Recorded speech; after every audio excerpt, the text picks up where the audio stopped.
اعلیٰ حضرت عظیم البرکت مجدد دین و ملت الشاہ امام احمد رضا خان فاضل بریلوی رحمۃ اللہ تعالی علیہ 4 سال کی عمر مبارک کے اندر آپ نے ناظرہ قرآن پاک مکمل فرمایا۔ 6 سال کی عمر مبارک کے اندر آپ نے میلاد النبی صلی اللہ علیہ وسلم کے جلسہ کے اندر نبی اکرم صلی اللہ علیہ وسلم کے میلاد پر تقریر فرمائی۔ 8 سال کی عمر میں آپ نے درس نظامی کے اندر علم نحو کی کتاب ہے ہدایت النحو، اس کے اندر اس کے اوپر حاشیہ لکھا، اور 10 سال کی عمر میں آپ نے مسلم الثبوت کے اوپر حاشیہ لکھا۔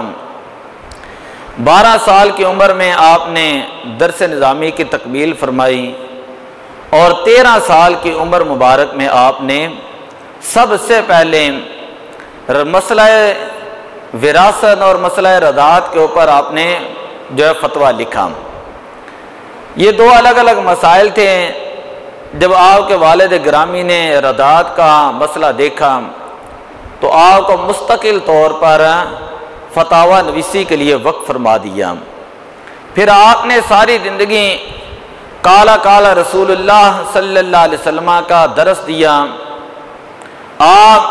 عاشق رسول کی حیثیت سے پہچانے جاتے ہیں۔ آپ نے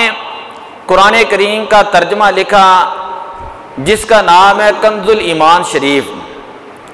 اور وہ ترجمہ ایسا ہے کہ جیسا کہ قرآن پاک کی تفسیر لگتا ہے۔ اس ترجمے کے اندر بہت ساری خصوصیات ہیں، ان میں سے ایک یہ ہے کہ اللہ تعالیٰ کی جو شان ہے اس شان کا لحاظ رکھا گیا۔ نبی اکرم صلی اللہ علیہ وسلم کی جہاں شان مبارک بیان کی گئی اس کا لحاظ رکھا گیا، صحابہ کرام کی عظمت و شان کو جہاں بیان کیا گیا اس کا لحاظ رکھا گیا، اور خاص کر اہل بیت پاک کی شان مبارک جہاں پر وہ آیات آئیں سو ایسا ترجمہ کیا کہ ان کا ادب کا پہلو اس کا لحاظ رکھا۔ تو کنز الایمان شریف کی ایک خصوصیت یہ ہے کہ جب بندہ کنز الایمان شریف کا ترجمہ پڑھ لیتا ہے تو اس بندے کا عقیدہ لوہے کی طرح مضبوط ہو جاتا ہے۔ اللہ کی شان ہو یا انبیاء کی شان ہو، فرشتوں کی شان ہو، اہل بیت پاک کی شان ہو، یا صحابہ کرام کی عظمت و شان کا بیان ہو، انسان جو ہے پھر ساری زندگی اپنے عقیدے کے اعتبار سے وہ مضبوط رہتا ہے اور عقیدے کے اعتبار سے ڈگمگاتا نہیں۔ برصغیر پاک و ہند کے علاوہ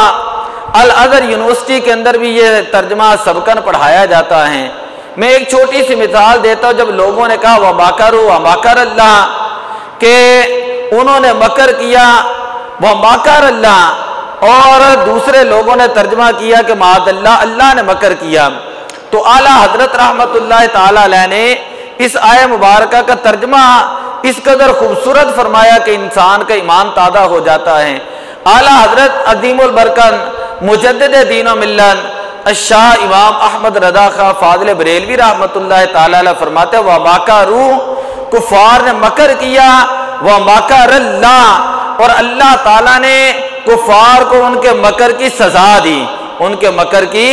سزا دی۔ اسی طرح اللہ یستہزئ بہم کا ترجمہ اعلیٰ حضرت رحمت اللہ تعالی علیہ فرماتے ہیں کہ اللہ تعالیٰ نے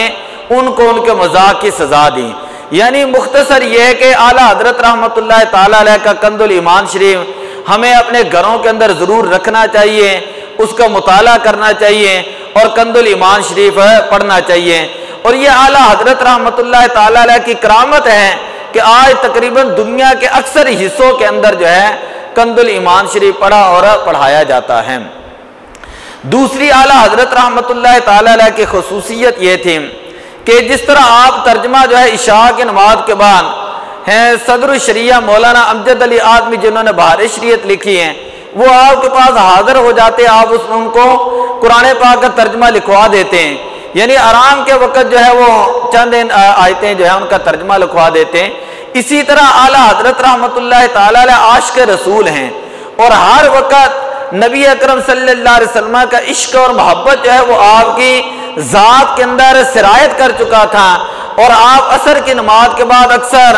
اس طرح کرسیاں لگا کر بیٹھتے اور لوگوں کے درمیان بعض اوقات بیٹھتے، یا مسجد ہی کے اندر آپ نماز کے بعد بیٹھ جاتے، لوگ آپ سے سوالات پوچھتے، آپ ان کے سوالات کے جوابات دیتے، یہ آپ کا معمول مبارک تھا۔ تو اعلیٰ حضرت رحمۃ اللہ تعالی علیہ کبھی اپنے کاموں سے فراغت ہوتی تو پھر نبی پاک صلی اللہ علیہ وسلم کی بارگاہ میں درود و سلام پیش کرتے، اور حضور علیہ السلام کی بارگاہ میں ہدیہ نعت جو پیش فرمایا کرتے، خود جو ہے وہ برجستہ اشعار کہا جاتے، ان شعروں کو ان نعتوں کو جمع کیا گیا، تو آج دنیا کے پاس ہدایت بخشش ایک ایسی عظیم کتاب موجود ہے کہ جس کو پڑھنے کے بعد بڑے بڑے شعراء وہ حیران ہو گئے کہ اعلیٰ حضرت رحمۃ اللہ تعالی علیہ آپ کا ہر شعر جو ہے یا تو قرآن پاک کی آیت کی تفسیر نظر آتا ہے یا حدیث پاک کی تشریح نظر آتا ہے، کہ ہر شعر کے اندر اعلیٰ حضرت رحمۃ اللہ تعالی علیہ کوئی نہ کوئی عقیدہ بیان کرتے ہیں، اور ساری زندگی آپ کا درس ہی یہ رہا کہ انہیں جانا انہیں مانا، نہ رکھا غیر سے کام، للہ الحمد میں دنیا سے مسلمان گیا۔ ایک مرتبہ آپ کے دو ساتھی، آپ کے جو محبت کرنے والے دو علماء موجود تھے، ایک کا نام تھا ارشاد اور دوسرے کا نام تھا احبا، وہ دونوں عرض کرنے لگے حضور ایسی نعت لکھیں کہ جس نعت کے اندر فارسی کے لفظ بھی ہوں اور عربی کے لفظ بھی ہوں۔ اعلیٰ حضرت رحمۃ اللہ تعالی علیہ آپ نے اسی وقت قلم اٹھایا، کاغذ لیا اور نبی پاک صلی اللہ علیہ وسلم کی نعت مبارک لکھیں، اور اس نعت کا پہلا شعر یہ ہے کہ لم یاتی نذیرو کا فی نادارن مثلے تو نشن پیدا جانا جگ راج کو تاج تورے سر سو ہے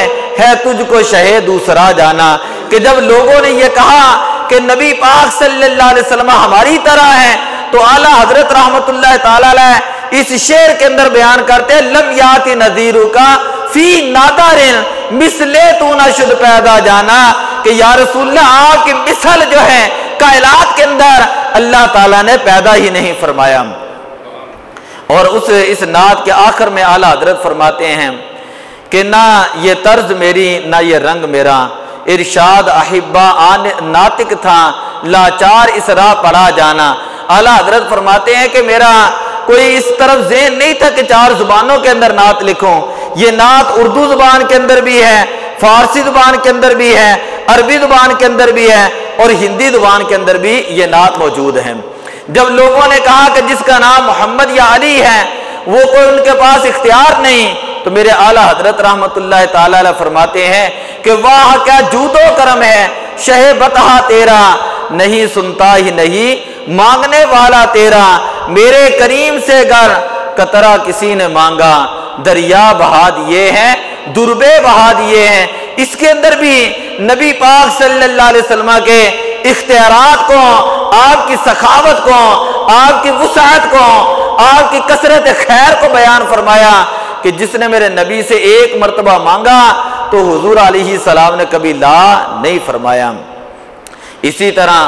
اعلیٰ حضرت فرماتے ہیں چمک تجھ سے پاتے ہیں سب پانے والے، میرا دل بھی چمکا دے چمکانے والے، برستا نہیں دیکھ کر ابر رحمت بدوں پر بھی برسا دیں برسانے والے۔ تو خیر اور بہت ساری باتیں ہیں انشاءاللہ پھر کریں گے اس کے حوالے سے۔ ایک بات آخر میں جاتے جاتے وہ یہ ہے کہ اعلیٰ حضرت رحمۃ اللہ تعالی علیہ آپ سے سوالات پوچھے گئے جن کی تعداد تھی 6,847 سوالات آپ سے پوچھے گئے۔ اعلیٰ حضرت رحمۃ اللہ تعالی علیہ نے ان سوالات کے جوابات عنایت فرمائے، اور ان جوابات کو اکٹھا کیا گیا تو ایک فتاوی بنا جس کی 33 جلدیں بنی، جس کو کہا جاتا ہے فتاوی رضویہ۔ فتاوی رضویہ جو میں اردو کے اندر بتا رہا ہوں کہ اس کا نام رکھا گیا فتاوی رضویہ، 33 جلدوں کے اندر۔ یہاں پر اورنگزیب بادشاہ تھا، اس نے فتاوی عالمگیری لکھوایا، اس کی صرف 14 جلدیں تھیں، لیکن اس نے 700 علماء اکٹھے کیے ان کے لیے رہائشوں کا انتظام کیا، کھانے پینے کا اہتمام کیا، پھر جا کر وہ فتاوی عالمگیری لکھا گیا۔ لیکن اعلیٰ حضرت رحمۃ اللہ علیہ ترے تنہا 6847 سوالوں کے جواب دیتے ہیں، اور وہ جوابات ایسے تھے کہ مفصل رسالے بن گئے، اور 206 رسالے ہیں ٹوٹل فتاوی رضویہ کے اندر۔ جس مسئلے کے اوپر بھی آپ نے ہاتھ اٹھایا، قلم اٹھایا، تو اس مسئلے کے اندر آپ نے اخیر کر دی۔ اعلیٰ حضرت رحمۃ اللہ تعالی علیہ سے ایک مرتبہ ایک نواب تھا، نواب اپنے دور کا ہے، اس ریاست کا نام ہے نان پارا، ریاست نان پارا کا نواب تھا، نواب اس نے کہا جی میں نے یہ بہت بڑی بلڈنگ بنائی ہے، بہت بڑی میں نے اپنی حویلی بنائی ہے، محل بنایا ہے، آپ میری حویلی میں آئیں اور میری تعریف کے اندر چند کلمات لکھیں، میری تعریف کے اندر چند کلمات لکھیں۔ اعلیٰ حضرت رحمۃ اللہ علیہ قلم اٹھاتے ہیں، اور اسی وقت آپ نے اسی وقت جو ہے اعلیٰ حضرت رحمۃ اللہ علیہ نعت شریف لکھتے ہیں، فرماتے ہیں وہ کمال حسن حضور ہے کہ گمان نقص جہاں نہیں، یہی پھول خار سے دور ہے، یہی شمع ہے کہ جس میں دعا نہیں۔ اور آگے فرماتے ہیں کہ کروں مدح اہل دول رضا، کروں مدح اہل دول رضا، بڑے اس بلا میں میری بلا، میں گدا ہوں اپنے کریم کا، میرا دین پارا نہ نہیں، پارا نہ، میرا دین جو ہے وہ روٹی پھاڑنا نہیں، میرا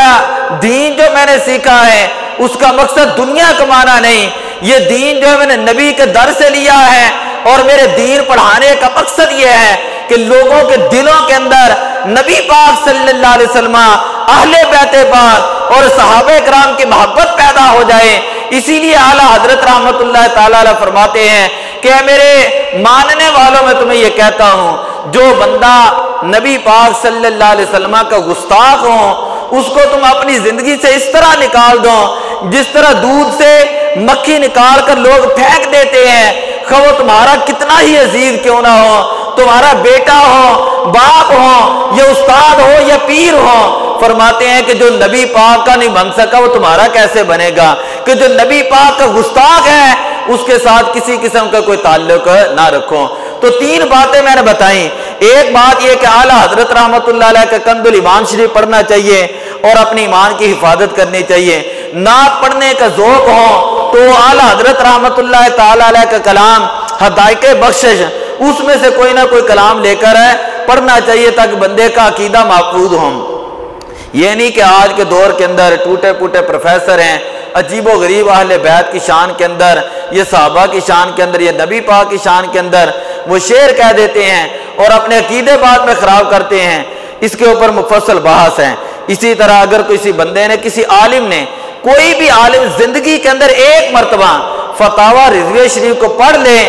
تو اسے کوئی دوسری کتاب پڑھنے کی ضرورت ہی نہیں رہتی، کہ جس کے اندر اتنی تفصیل کے ساتھ عقیدوں کو بیان کیا گیا، معاملات کو بیان کیا گیا، اخلاقیات کو بیان کیا گیا، عبادات کو بیان کیا گیا۔ ہم ایسے ہی اپنے آپ کو حضرت کے ماننے والے نہیں کہتے ہیں۔ اعلیٰ حضرت رحمۃ اللہ تعالی علیہ سنیت کی پہچان ہے، اور ہم اپنے آپ کو بریلوی کہتے ہیں اس لیے کہ اعلیٰ حضرت رحمۃ اللہ تعالی علیہ بریلی شریف کے رہنے والے تھے، اور آپ نے کسی نئے مسلک کی بنیاد نہیں رکھی، بلکہ وہی عقیدہ جو صحابہ کا عقیدہ تھا، اہل بیت پاک کا عقیدہ تھا، آپ نے صرف اس کو علمی طور پر لوگوں کے سامنے واضح کیا ہے۔ جب آپ نے واضح کیا تو اس دور کے اندر بڑے بڑے فرقے لوگ موجود تھے، بڑے بڑے گستاخیاں کرنے والے موجود تھے، وہ بجائے اس کے کہ اعلیٰ حضرت کی بات کو مانتے،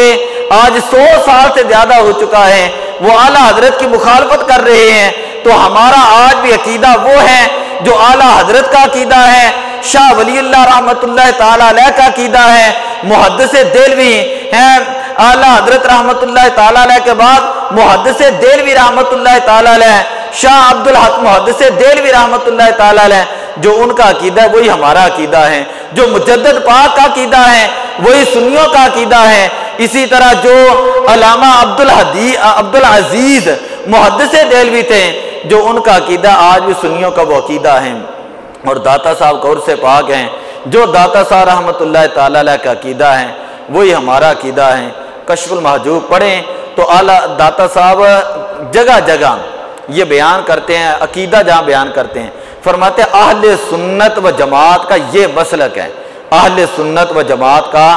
یہ مسلک ہے۔ تو اس لیے دعا ہے اللہ تعالی ہمیں مسلک حق اہل سنت و جماعت کے اوپر استقامت عطا فرمائے۔ وما علیہ الا البلاغ۔